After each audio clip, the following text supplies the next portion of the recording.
What is going on, everybody, man? This wasn't in the plans. But I just have to come out here and talk about this, bro, man. Oh my goodness, dude. Oh my goodness. Yo, man.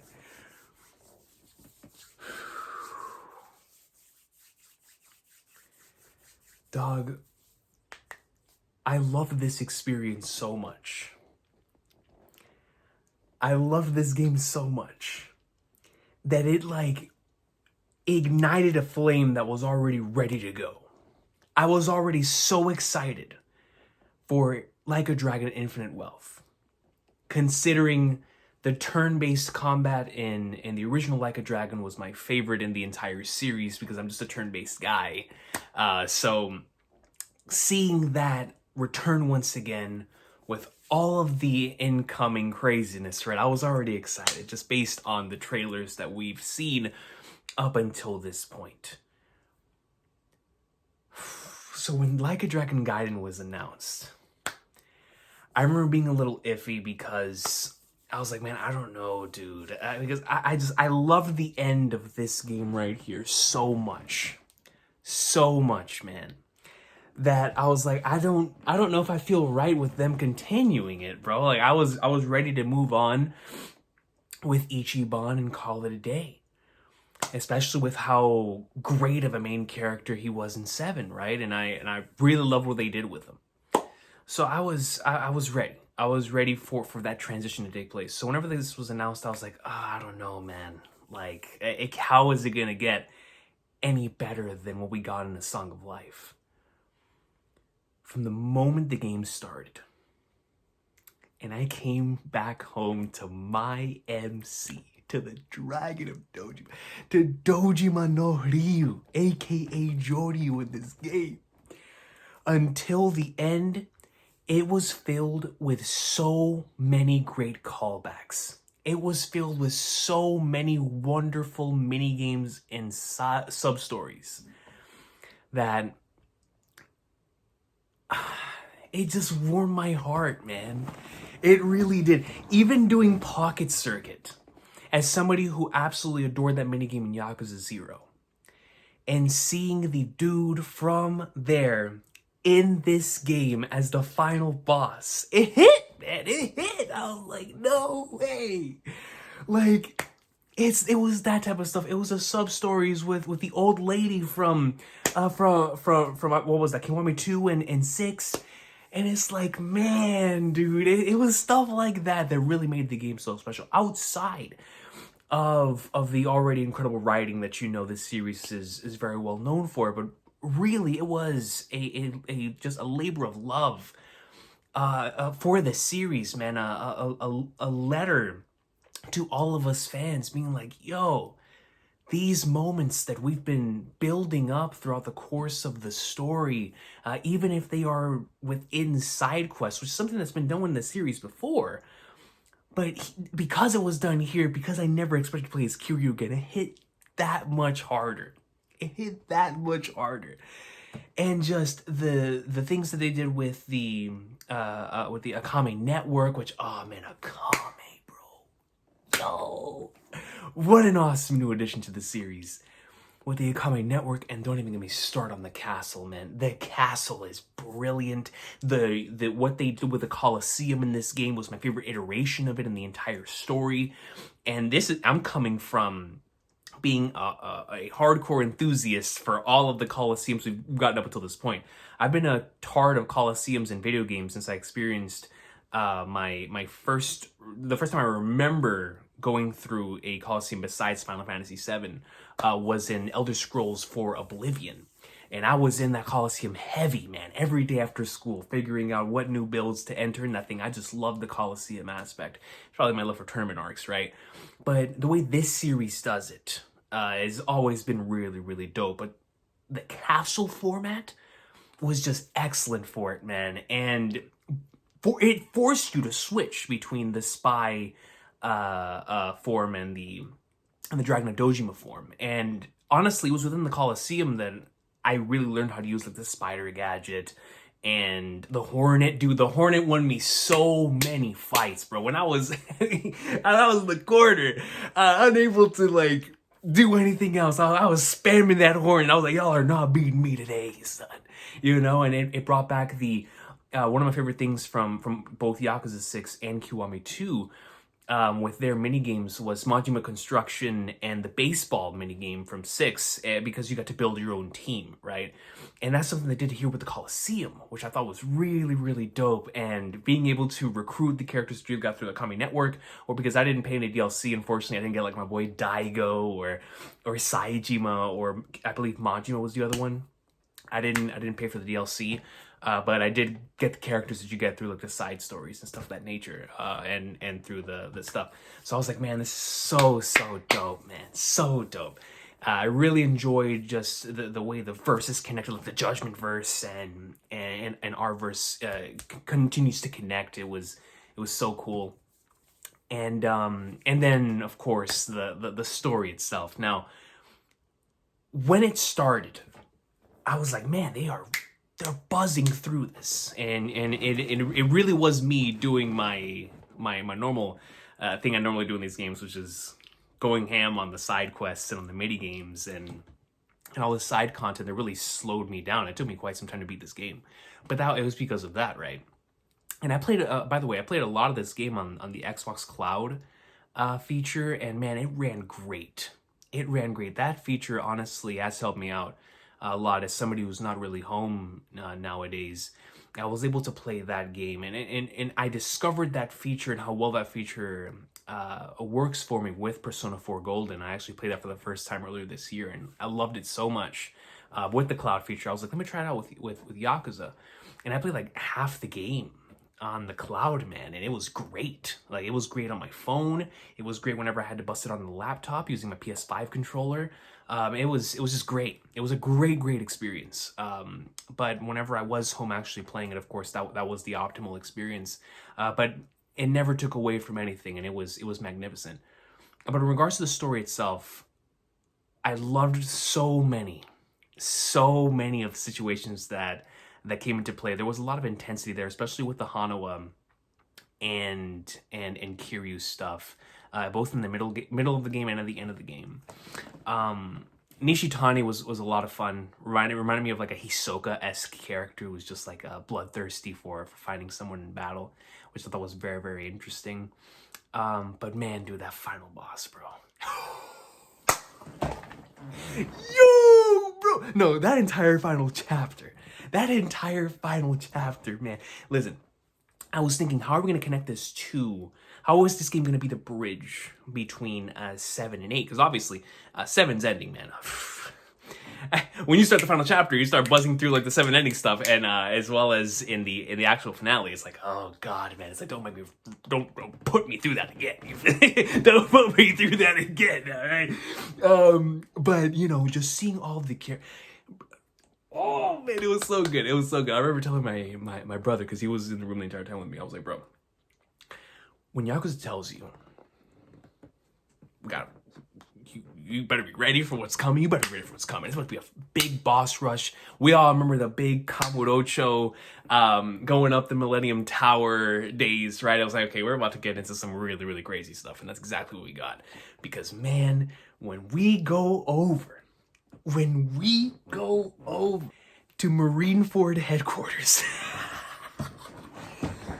Oh man, because right before then, right, Boss Watase comes out. We're ready to go up in like swimwear. And listen, when a boss shows up, I always love those scenes in any of these games. But it was because it was built up in the way that it was. It was really epic.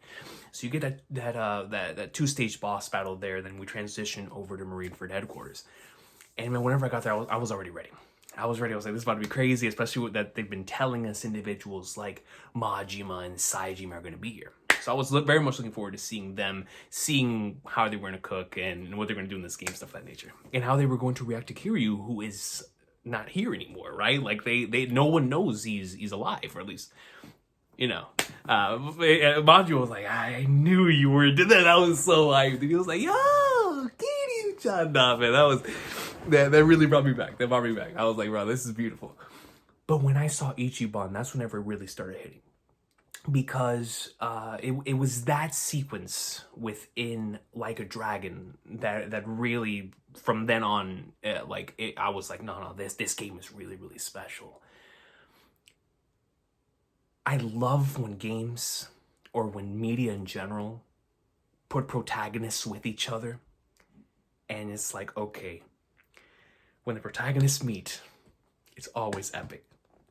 But the way this game did it from Kiryu's perspective, and the way that we saw everyone there go in there like swimwear, the way that each character was just characterized so beautifully, from Daigo and how hesitant he was upon seeing Kiryu, be like, how am I allowing this to happen?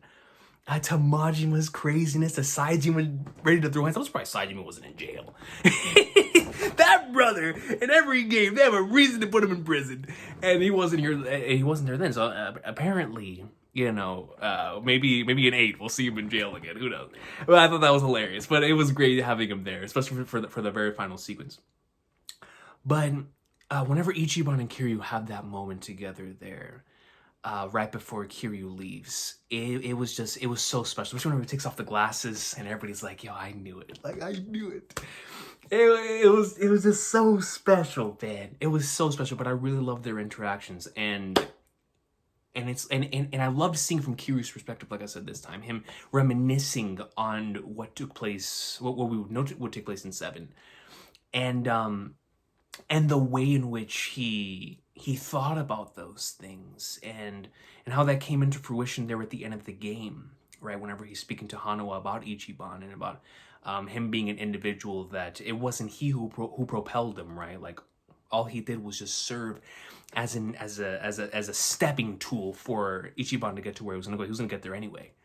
And I just thought that was very interesting, very Kiryu-like. But then we get to the grand finale.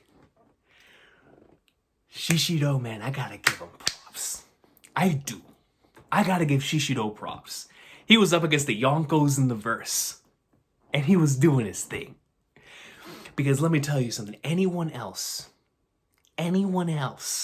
most people in that verse, when Majima, Saejima, Daigo, and Kiryu all take off the jacket at the same time, that's go rough.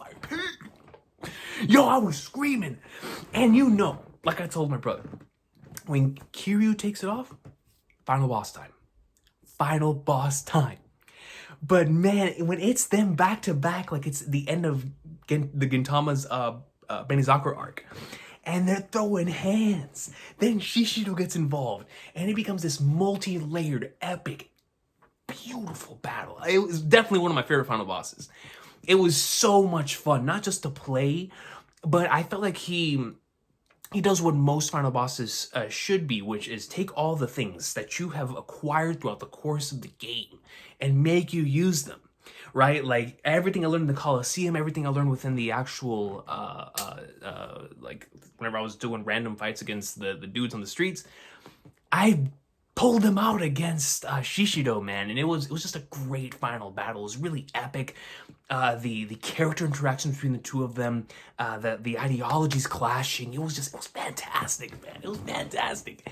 But Kiryu really shined there as he did the entire game. And I love that final sequence. I loved that final sequence. It was so epic, man.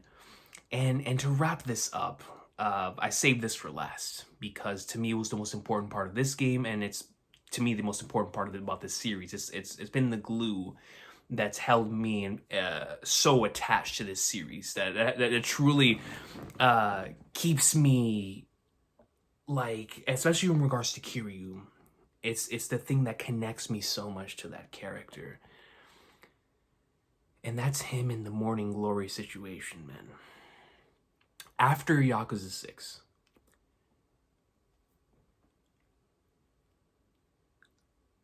I continue to stress how that to me was a fate worse than death. And that's why I didn't want another game to touch that again. Because touching upon it again would take it away from me. And I'm so glad that I was wrong. Because if anything, this game solidified why Yakuza 6 was so special to me. Every single thing that he does in this game ties back to Morning Glory. And for me, thinking back to my time playing through Yakuza 3, which took me, I think, the longest out of the original 5 games, because of the first part of the story, I was shocked that we actually dedicated so much time to building the Morning Glory Orphanage and to getting accustomed to each individual child that was there. And so I really became connected to them the same way that I have with multiple different other franchises in scenarios where they do something sort of similar. Whether it be something that you play or you experience yourself, wherever the case may be. I'm very weak to that kind of stuff. The found family trope, especially when it's done in this type of way. I remember the first time I went through the first game, even above the Yumi stuff and the Nishiki stuff, the Haruka and Kiryu connection that was built throughout the course of that game is the reason why Yakuza 5 was as special as it was for me. That game, it has both the highest of highs and some really like, what are we doing here, right? Like it is one of those experiences, and I love it with every fiber of my being. But son, the reason why that game sticks on my mind to this day is because of the Haruka section, in particular, the end of the game where she has to make the decision of whether to choose the idol life or Kiryu. And we know the decision that she makes, man. It's one of the most emotional moments I have ever had, right? Like, while playing a game. So that's what made Yakuza 6 so special to me, is having that be an entire game. Or have that being an entire video game. But now with this game, you see how much all of them, right? Because we saw that emphasized within 6. But this game in particular, every time they wanted to hold something over Kiryu's head, no matter who it was, whether it was the antagonist, whether it was people on his side, when people wanted him to move, oh, those kids in Morning Glory, oh, those kids in Morning Glory, oh, those kids in Morning Glory. And Kiryu's vibe and demeanor changed. They changed immediately. And so, the build-up throughout the course of the game, even not showing their faces, to me was so perfect and so intentional. And I do believe the reason why we never got to see almost any of their faces except for 2 of them is because of what's being cooked in the kitchen for Yakuza 8. But we could talk about that in the future. Now, throughout the course of the game, we continue to learn about Morning Glory, Morning Glory, Morning Glory, Morning Glory. So I was wondering, what is going to be the payoff for that? There has to be some sort of payoff to this. What is going to be the payoff? Especially in a transition game.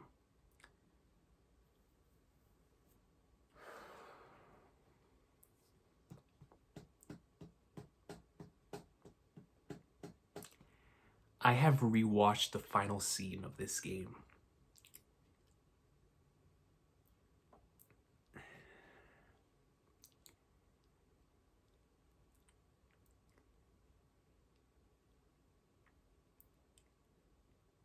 Let me tell y'all something, man.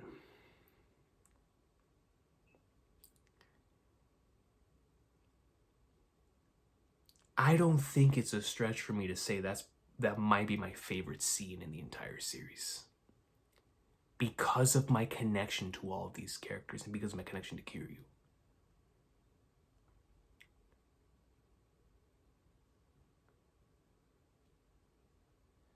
It's tough to even talk about.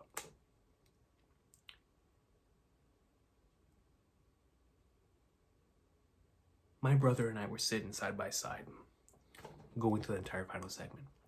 None of us said a word throughout that entire scene. Tears. I mean, most tears since the end of Trails into Reverie, when I first played it originally.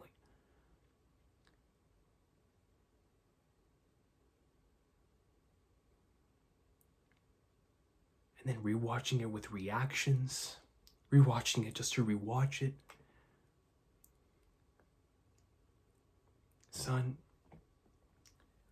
when Hanawa comes into the room, or outside there on the patio, I was like, what are we gonna do? It's gotta be something with them. It's gotta be something with Morning Glory. I was like, bro, just let him see the kids. That was that at the base level. I was like, just let the man be able to see his kids, please, please, bro. He's been through so much, please. He comes in, delivers the tablet, which I hope was waterproof. My goodness, man. First, it's Haruto and Haruka. And that by itself was already breaking me. I just seeing Kiryu's reaction to that, I was already breaking. Pero when everyone else comes in, and the last two, of course, are Ayako and Taiji, who actually see it.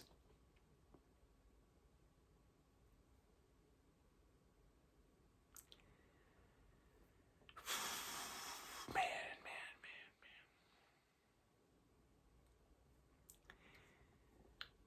They spot the surveillance camera.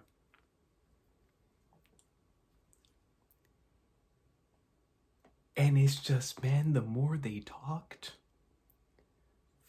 the harder it hit.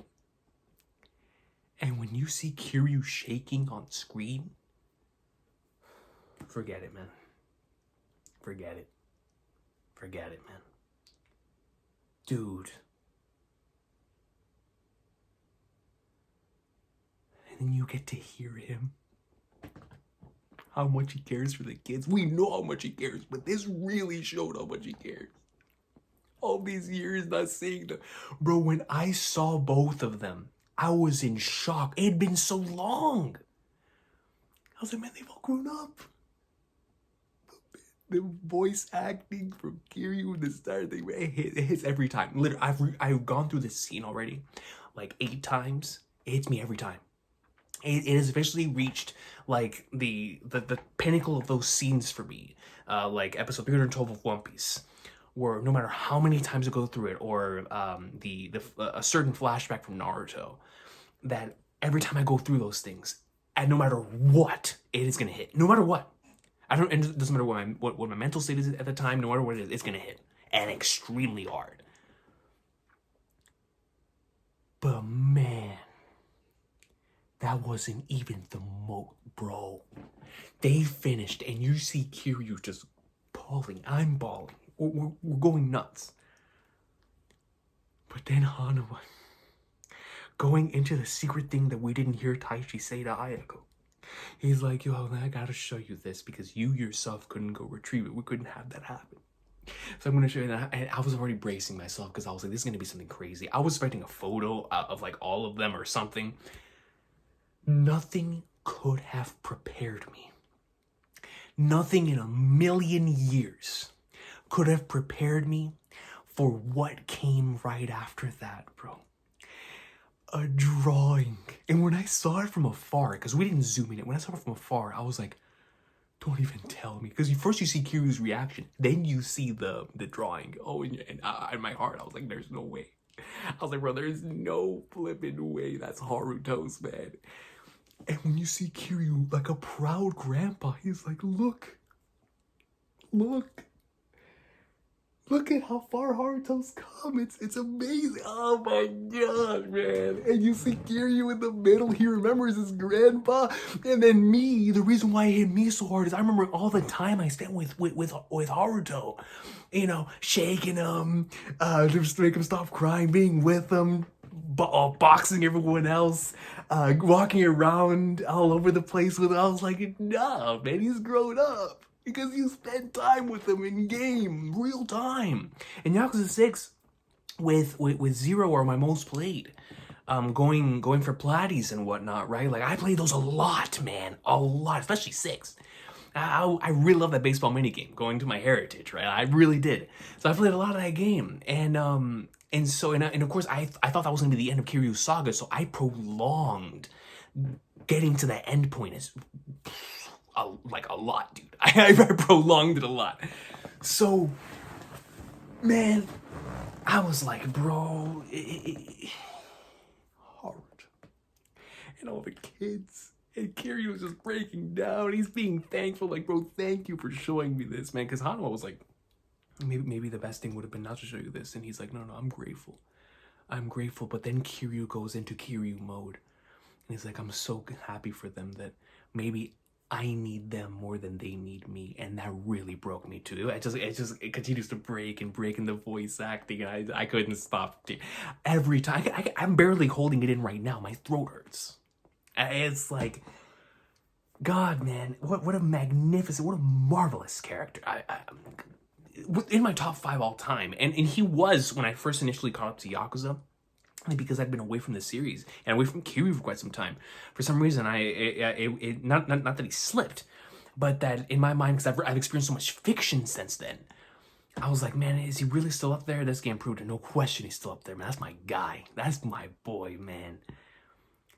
And then at the end of the game, dude, and then Hanawa, and then you realize that the man who erased his name could have referred to both Kiryu and Hanawa, and I'm wondering who in the world he was from back then, right? We still have to figure that out, but of course he's still going to work on the Daidoji faction. And then of course, in my mind, I was like, okay, Kaoru's over there. So I wonder if that's going to be a connection with all of the Yakuza games now. Now it's finally going to America, and maybe being able to, fill in that gap as well and connect that loose end. But then they brought up the Yumi ring. And I was like, that's interesting. I wonder what they're going to do with that. And I wasn't expecting that to be the final scene of this game. Right after the credits scene, we go over there, we see him at the church where, of course, he spoke about it, being important to Yumi and whatnot, where they would eventually, be able to have their moment.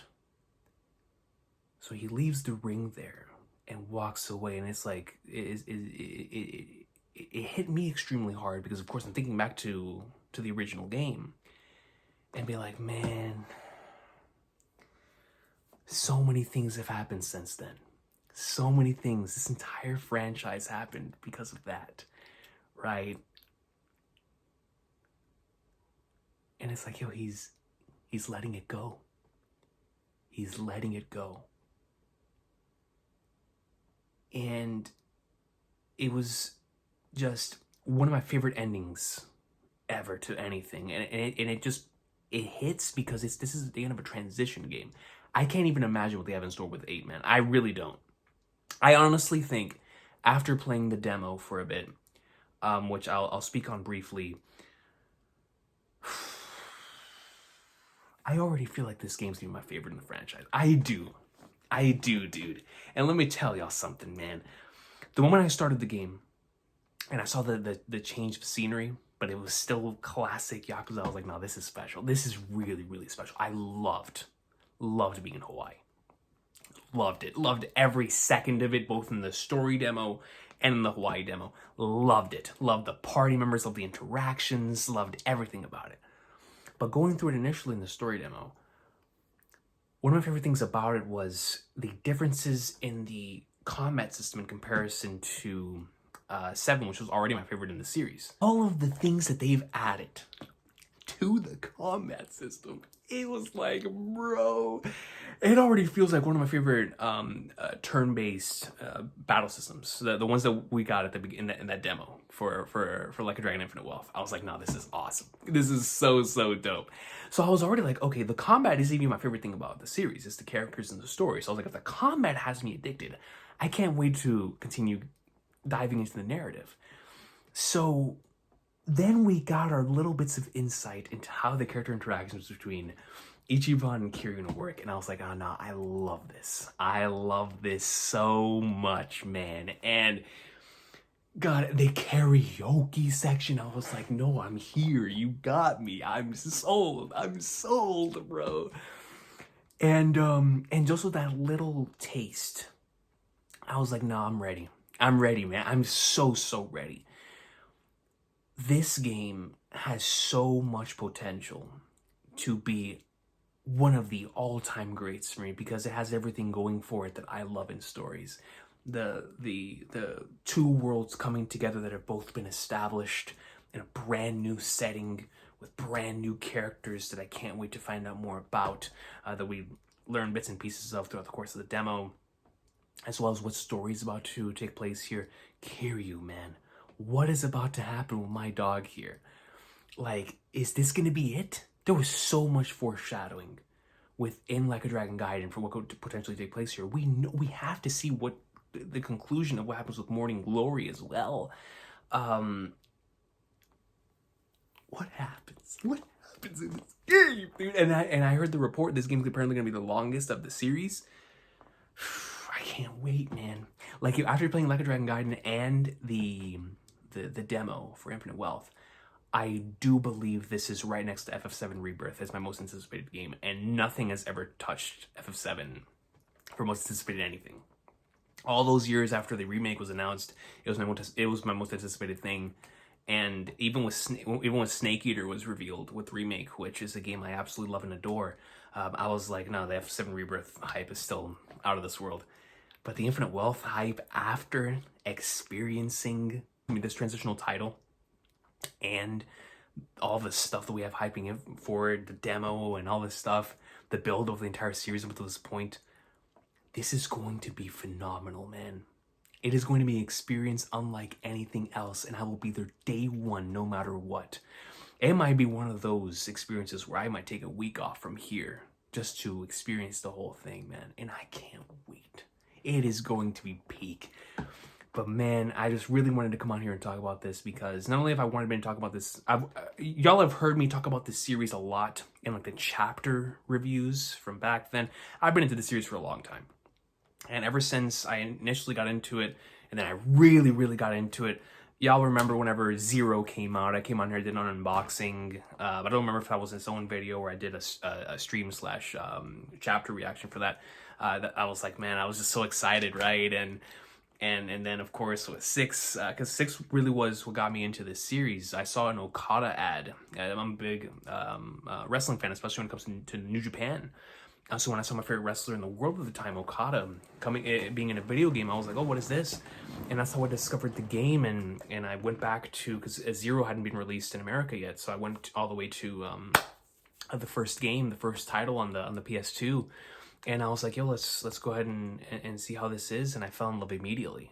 It was so great, and the funniest thing about it is that the version that we got of the original PS2 title is like not only is it filled with mistranslations, but a lot of like over exaggerations and dialogue and stuff of that nature. That's just a part of the charm for me, man. Like that first title has a lot of as a special place in my heart, right? And that just started the journey from there, and we're here today. We're here today thanks to that, and it all started with seeing Okada in a Yakuza 6 ad, and to know that we've gotten here now and we're about to have Infinite Wealth come out, I was like, bro, I gotta talk about it. Like, it's been rent-free all week. The entire series has been rent-free, but in particular this game.